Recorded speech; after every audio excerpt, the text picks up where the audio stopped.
4월 10일 국회의원 총선거 이제 딱 일주일 남았습니다. 막판 쟁점들이 불거져 나오고 있는데 총선에 어떤 영향을 미칠지, 선거 판세는 어떤지 최재성 전 청와대 정무수석과 함께 분석해 보겠습니다. 수석님 어서 오세요. 안녕하세요. 아니 본래 그 약간 캐주얼한 정장 좋아하시는데 오늘 완전히 어디 결혼식 가는 분처럼 어디 결혼식 가세요? 이렇게 단정히 입고 나오셨어요? 정적 시사 출연. 그 라디오인데 보이는 라디오라서요. 보이는 라디오. 이 다음 일정이 있는 것 같아요. 예, 오늘 좀 후보 민주당 후보 지원 유세가 있어요. 지원 유세요? 지역은요? 이제 남양주 갑에 최민희 후보인데 제가 요즘에 남양주 하면은 또 거기서 삼선하셨잖아요. 그렇습니다. 의원님이, 그죠? 예, 그래서 김병주 후보는 뭐 지지율 조사에서 조금 자신이 있는가 요청이 안 오고. 네. 최민희 후보는 아주 절실하게 요청이 오고. 그렇습니까? 제가 아직 인기가 식지 않았습니다. 이야, 어제도 갔다 왔습니다. 어제도 갔다 오셨어요? 광명에 우리 이모경 의원, 예. 김병주는 7일 날. 그 쉽지 아직도 않은 최재성을 인기. 잊지 않는 분들이 있다면 좋습니다. 그날 꼭 찾아주시기 바랍니다. 네네. 자, 총선 사전 투표는 금요일인 모레부터 이틀간입니다. 이제 이틀밖에 안 남았어요. 자. 그리고 가장 먼저 투표 시작한 재외 국민 투표율 총선 사상 최고치에 달할 거다. 이런 전망도 나오는데 지금 수석님 보시기에 전체적 판세 어떻게 흐르고 있다고 보세요?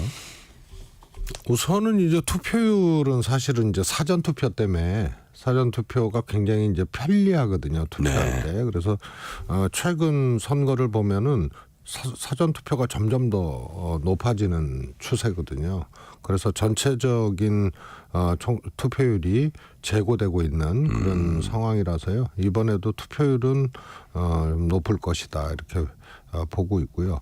판세는 아시겠지만은 이제 한 달 전에 한번 이제 요동쳤잖아요. 민주당이 이제 공천 문제가 부각이 되면서 그래서 민주당이 굉장히 불리한 그런 형국으로 치닫다가 그게 불과 한 달 전인데, 예. 그죠? 그리고 정권 심판론이 다시 불거진 게 이제 한 20일이 안 됐죠. 한 보름 정도. 황상무 수석 문제, 이종섭 장관 문제.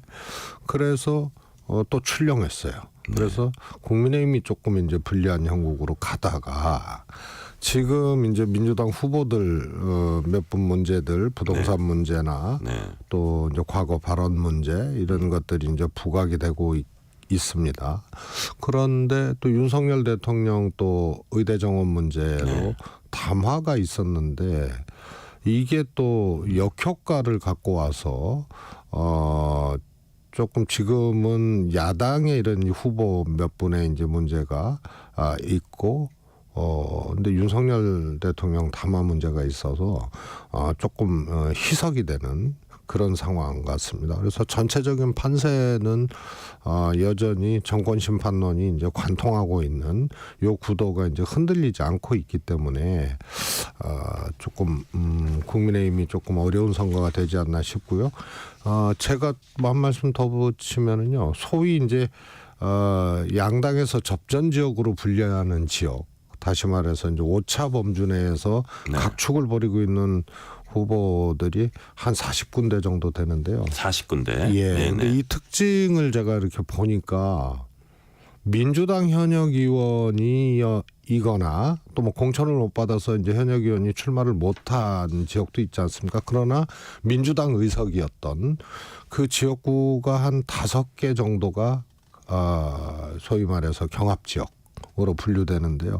나머지 지역은 국민의힘 현역 의원이거나 현역 의원, 국민의힘 의석으로 간주되던 지역에서 경합 지역으로 나타나요. 그러니까 국민의힘이 불리한 형국, 그것을 경합 지역만 분석해놓고 보면은 만약에 경합 지역에서 이 국민의힘 현역 지역이었는데 민주당 후보가 이긴다 그러면 한 석을 뺏어오는 거잖아요. 근데 하여튼 경합 지역의 이 풀이 민주당이 한 5석 정도가 민주당 지역구였고 의석이었고 나머지는 국민의힘 의석이었다. 그러면 결국은 이게 부산, 울산, 경남에서 경합 지역이 굉장히 늘어났다는 얘기고 과거 같으면은 이제 국민의힘 우세 지역인데요. 그래서 이제 수도권도 사실 두세 군데가 4년 전에 국민의힘 의석이 적었음에도 불구하고 경기 지역 같은 경우에도 두세 군데가 국민의힘 현역 지역인데 경합 지역으로 이렇게 이제 바뀌고 있는 상황이고, 서울 같은 데는 종로가 이제 민주당이 이제 근소우세 지역으로 분류가 되는데 국민의힘이 이제 현역위원 아닙니까? 네. 그런 반면에 동작은 공천은 못 받았지만 이수진 의원 지역이었죠. 나경원 의원하고 유삼영 후보가 경합되는, 여기는 이제 민주당이죠. 이런 걸 쭉 판별을 해보면 국민의힘이 좋은 흐름은 아니다. 그래서 뭐 제 생각으로는 지난 4년 전에 국민의힘 비교하면. 의석 예. 수를 국민의힘은 밑돌 가능성이 크다. 103석이었거든요. 네네. 그것보다 못하지 않을까 싶습니다. 지금 말씀하신 거 보면 103석보다 못하다. 그럼 두 자리도 가능하다는 얘기네요.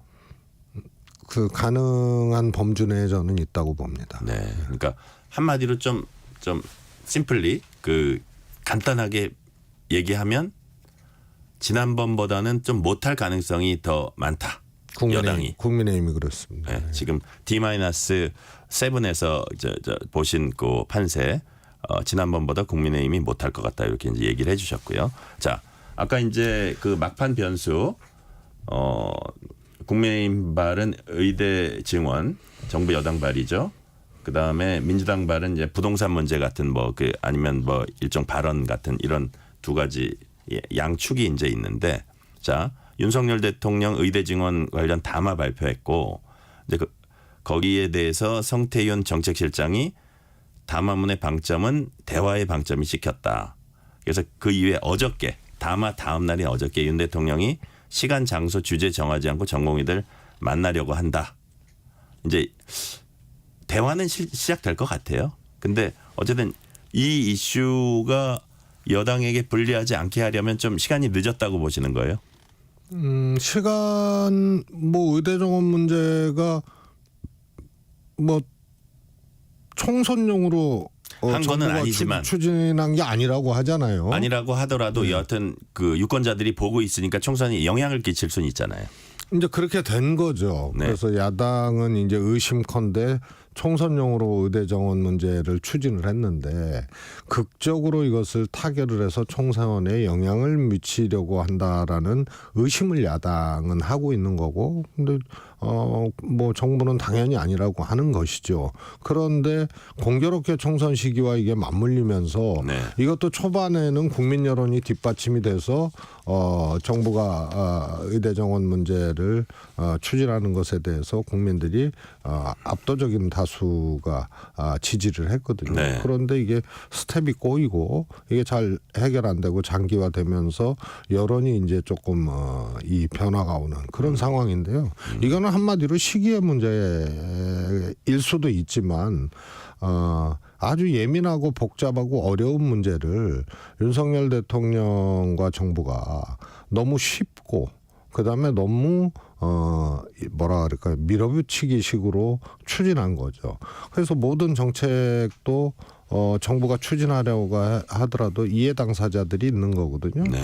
그래서 예를 들어서 노동 문제는 노조가 있는 거고, 조세 문제도 예를 들어서 부자 감세를 해주면 그 피해 계층이 있는 거. 그래서 모든 정책은 국민을 놓고 봤을 때 상대방이 있는 거예요. 네. 그런데 이 문제 너무 밀어붙이다 보니까 사실은 정교한 어떤 대책이나 해법 이런 거 이 전략적 기조 이런 것을 가지고 한 게 아니라는 게 지금 드러나고 있어요. 그러니까 국민들이 더 불안하죠. 그래서 저는 쉽사리 타결될 수 없는 여러 가지 이유 중에 하나가 이미 정원 배분을 지금 해버렸잖아요. 그러니까 자승자박을 정부가 해버린 거예요. 그럼 그 다음에 대화를 할 수 있는 게 제일 큰 게 정원의 조정인데요. 죄송하지만 윤석열 대통령이 후보 시절에 1,000명 증원을 얘기했었어요. 그리고 지금 2,000명 증원은 최소치라고 얘기를 하고 이번 담화에서도 그게 과학적 근거 또 여러 가지 근거가 있으니까 너네 그러면은 여러 의사단체가 단일한 목소리로 갖고 와봐 이렇게 했단 말이에요. 그런데 사실은 이게 0명 대 2,000명이거든요. 의사분들은 0명이에요. 증언할 필요가 없다. 그리고 정부는 2,000명이에요. 그래서 담화 이후에도 대통령의 이런 중대한 문제에 대한 담화는 다들 기대를 했잖아요. 메시지가 명료해야 되는데 이거는 2,000명 과학적이고 고민해서 한 거기 때문에 이거 반박할 수 있는 거 단일한 목소리로 갖고 와봐. 이렇게 됐는데 이게 불명료하고 그럼 이거 고하겠다는 얘기인가? 정부가 타협하지 않고 그냥 가겠다는 얘기인가부터 해석이 분분했어요.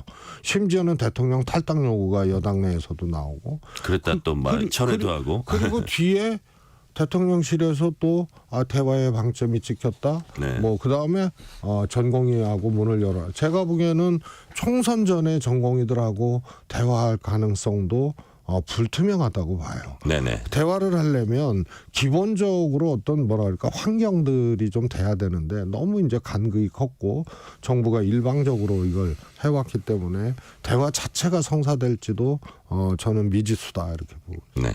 자, 민주당은 부동산 논란이 주요 쟁점입니다.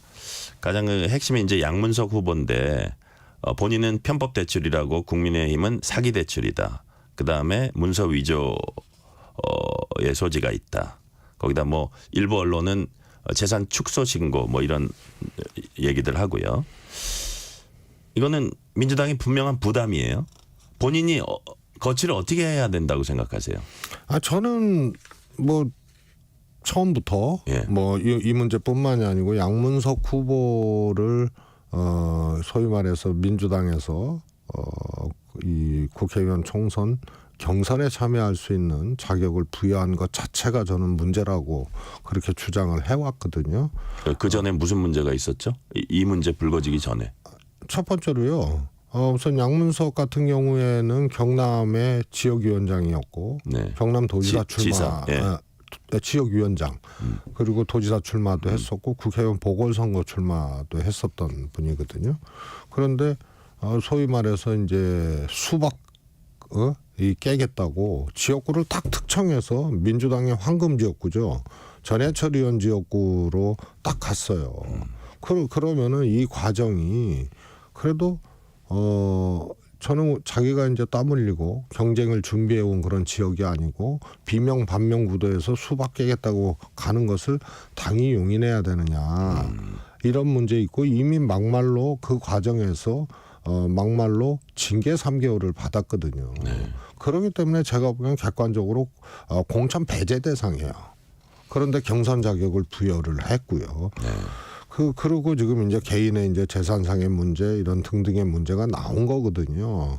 그런데 이제 이런 문제가 있습니다. 법률적으로 이게 실제로 문제가 있다면은 따져봐야 되는 문제가 있고 또 하나는 지금 선거라는 것은 이제 상대성이 있거든요. 일례로 저런 겁니다. 보궐선거 귀책 사유를 자당에서 발생을 시켰을 때는 후보를 내지 아니한다. 민주당은 조금 더 구체적으로 있고 국민의힘도 후보를 내지 않을 수 있다라는 조항이 있습니다. 있어요. 예, 예. 그런데 이거를 막상 후보를 안 내려고 그러면 유권자들의 어떤 뭐랄까 이 헌법적 권리 투표권을 정당이 그냥 박탈해 버리는 거거든요. 이런 거는 법률로 정해야 되는데 네.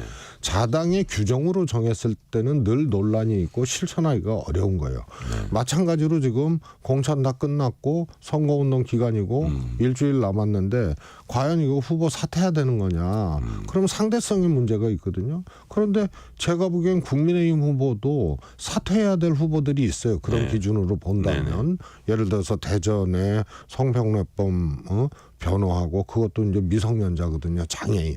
제2의 이제 그 무슨 사건이라고 동아리 사건이라고 했던 그다음에 이분이 또 뭐 저 일제 옹호 발언도 하고 이런 게 있어가지고요. 결국은 막말로 따지고 이런 문제로 따지면은 양당이 각각 판단해야 되는. 그래서 후보를 만약에 사퇴하거나 이렇게 되면은 상대성의 문제가 제기되는 거예요. 그래서 이런 등등의 것들은 참 민주당이 또 뭐 국민의힘이 이런 경우더라도 처리하기 참 어려운 네. 이제 그런 상황이죠. 본인은 뭐 그 집 팔아가지고 대출금 갚겠다 이런 이제 출구 전략 완주 의지이기도 하죠, 그죠? 그리고 당에서는 그냥 본인 후보 본인들이 알아서 할 일. 사실 어떻게 보면 수박을 깨겠다고 한 후보를 또 그 공천을 안 하려고 하는 거 아닌가 이런 시선도 또 밖에서는 있을 수 있어요. 아니, 그러니까 뭐 집을 팔아서 뭐 갖겠다는 것은 과거에 혹은 범법적 내지는 문제 있는 행위에 대해서 사후적인 조치거든요. 그건 정치인이 뭐 어떤 부당하게 이제 금품을 받았다가 문제가 되니까 이제 돌려주는 경우하고 뭐 그 유사한 그런 발언인데요. 그런 거는 아무런 이제 해법이 안 되는 거죠. 네네. 자, 아까 막말 얘기하셨는데 이제 민주당 김준혁 후보입니다. 박정희 대통령 위안부 평화 발언에 이어서 이대상 미군 성상납 발언. 그 앞서 이제 보니까 윤석열 바이든 대통령이 은밀한 합의로 국지전 일으킬 수 있다. 근데 보니까 이게 뭐 근거가 그렇게 대부분 이 문제가 된 발언들이 근거가 명확하지 않은 것들이 많아요. 그래서 여당 일각에서 이런 말이 나옵니다. 이렇게 막 무책임하게 혹은 이른바 뇌피셜 비슷하게 말하는 분들이 만약에 국회 입성해서 면책특권까지 받게 되면 큰 문제, 특히 외교 문제까지 일으킬 수 있을 거다. 이런 걱정까지 하거든요. 어떻게 보세요? 뭐 그런 우려들이 있죠. 그래서 22대 국회는 뭐 과거 국회도 국민의 이제 불신을 많이 받았는데요. 못지 않을 거라고 보는 게 양당의 이렇게 공천을 보면요. 정말로 뭐랄까요. 이게 공직 후보가 돼서는 안 될 사람들이 된 경우들이 꽤 있어요. 그래서 22대 국회가 이제 걱정된다 뭐 이런 우려도 이제 많이 있는데요. 저도 뭐 그런 사람 중에 한 사람이고요. 근데 이제 김준혁 후보의 경우에는 이제 본인이 학자잖아요. 그러니까 근거 있게 이것을 입증을 하든가 그러지 않은 부분에 대해서는 이게 이제 유튜브 같은 데서 얘기를 한 거거든요. 네. 정치인들은 정치를 하려면은 진짜 유튜브 같은 거 조심해야 되고 가능한 한 안 하는 게 좋다는 말까지 있죠. 그래서 여당이나 야당이나 과거 유튜브에서 했던 말들이 막 그냥 쏟아져 나오는데 이분은 학자잖아요. 네네. 그러니까 상응한 어떤 근거를 갖고 뭐 역사적 자료를 갖고 하든지 근거를 분명히 하고 그렇지 않은 부분에 대해서는 비록 유튜브였지만 저는 사과를 분명히 해야 된다고 봅니다. 저는 이분의 공천도 저는 잘못됐다고 봐요. 네. 사과를 어젯밤에 하긴 했어요. 하긴 했는데 이제 특히 말씀하신 대로 이분은 학자고 이 발언들이 비교적 최근 발언들이에요. 근데 예를 들어서 장해찬 후보 있잖아요. 부산수영. 사실 20대 중반에 치기 어린 발언이 발목을 잡아서 사퇴까지 공천 취소까지 시켰거든요. 당에서. 그런 것과 이렇게 비교를 해보면 이 부분을 어떻게 당에서 왜 이렇게 뭐 집착이라기보다 끝까지 고민을 한지 이런 지적을 하는 분들도 있고요. 자, 다음 질문으로 넘어갈게요. 아니 이제 그렇게 따지면 저는 뭐 잘했다는 것이 아니에요. 정말로 이제 문제가 있네. 그렇게 따지면은 이수정 후보도 허위 사실이에요. 네. 그러니까 대파 대통령이 한단 875 하니까 한 풀이라고 그러는데 아무런 근거가 없어요. 그래서 이제 이게 이제 상대성의 문제예요. 선거가 진행되고 있고 일주일에 투표인데 과연 스스로 사퇴하거나 공천을 취소하거나 이런 것들이 가능할 것인가 이제 현실적 범주 안에 들어와 버린 문제인데요. 김준혁 교수는 매우 부적절했죠. 네. 자, 조국혁신당 비례대표 1번 박은정 후보 남편 거액 수임료. 처음에 이제 재산이 1년 사이에 40억 불어났다 그러는데 만약에 뭐 정관예우 받았다면 160건 수임했으니까 한 160억은 돼야 정관예우다 이런 발언도 했어요. 자, 그럼 발언의 부적절성은 이제 대부분 사람들이 생각하는 건데 자, 사실 남편의 일이에요. 본인이 뭐 돈 번 것도 아니고 본인이 정관예우 한 것도 아닌데 재산 형성이니까 약간 공동 책임성인가요? 어떻게 보세요? 그런 부분은? 저는 큰 문제가 없다고 애당초 봤어요. 이제 본인의 일이 아니기 때문에. 그다음에 화성에 출마한 공영훈 후보 문제도 어떻게 모를까요? 정서적으로 감성적으로 좀 뭐 그렇게까지 하나 이럴 수는 있어도 저 사람들 가진 사람 뭐 이런 거요. 그래서 세금을 내고 일종의 이제 증여 행위가 이루어진 거 아니에요? 근데 공영훈 후보 같은 경우는 아들 경우에는 뭐 딸 경우에는 뭐 왜 그 계열사에 취업하고 있냐 이게 있지만 아들 경우에는 약간 그 현대차발 호재가 있었을 때 샀고 근데 토지거래 허가구역 하루 전에 이제 그 증여를 했고 이런 타이밍상에 그런 건 좀 있는 것 같아요. 아니 일단은 이제 불법성이 없고요. 그 다음에 토지거래 허가 지역이라는 게 아시겠지만 갑자기 하지 않거든요. 토지거래의 경우는 구체적으로 지역을 명시하지 아니하지만 그것은 사전에 이제 예고가 돼요. 그래서 부동산이 이제 과열되거나 이랬을 때 그러면 묶일 지역들이 이제 뻔하거든요. 그래서 그런 것은 가사 의도했다 하더라도 네. 사전에 뭐 그것을 알고 이렇게 하는 것이 해당 사항이 없는 게 이제 사실 토지거래 허가 구역이라고 볼 수 있고요. 네. 분명한 요체는 이제 증여행위죠. 그래서 뭐 현대차 부사장 시절에 또 뭐 연봉 많고 뭐 이랬던 사람이 증여한 건데 군대에서 제대하는 아들을 증여를 했어야 되느냐 요 포인트가 국민 감성의 정서에 좀 맞지는 않는 그런 문제라고 봐요. 네. 자, 시간 관계상 요건 이제 짧게 대답을 해주세요. 남은 일주일 승부를 가를 핵심 변수 뭘까요? 저는 계속 대표 리스크라 그랬거든요. 그러니까 리더 리스크. 지금 사실 총선 이제 선거운동이 시작되고 공식 선거운동이 시작되고 벌써 지금 리더발 조금 조마조마하고 조금 뭐라 그럴까요? 이 뭐라 그럴까 칼날 위에 선 듯한 그런 느낌의 이제 메시지들이 꽤 있었거든요. 저 대통령도 리더잖아요. 대통령도 선거에 영향을 미치는 굉장히 큰 존재고 정권 심판론이 그렇고요. 근데 이제 의정 갈등이나 과정에서 대통령실 수속 문제나 이게 이제 다 리더의 리스크고요. 예.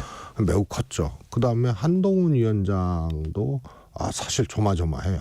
왜냐하면 발언 강도도 세지고 이재명 대표도 뭐 사과한 것까지 있는 그런 이제 메시지들이 있었고요. 네. 앞으로도 있다면은 제가 보기에는 리더발 리스크 이런 것들이 있다 이렇게 보고 있어요. 리더발 리스크 지켜봐야 한다. 여기까지 듣겠습니다. 최재성 전 청와대 정무수석이었습니다. 감사합니다. 감사합니다.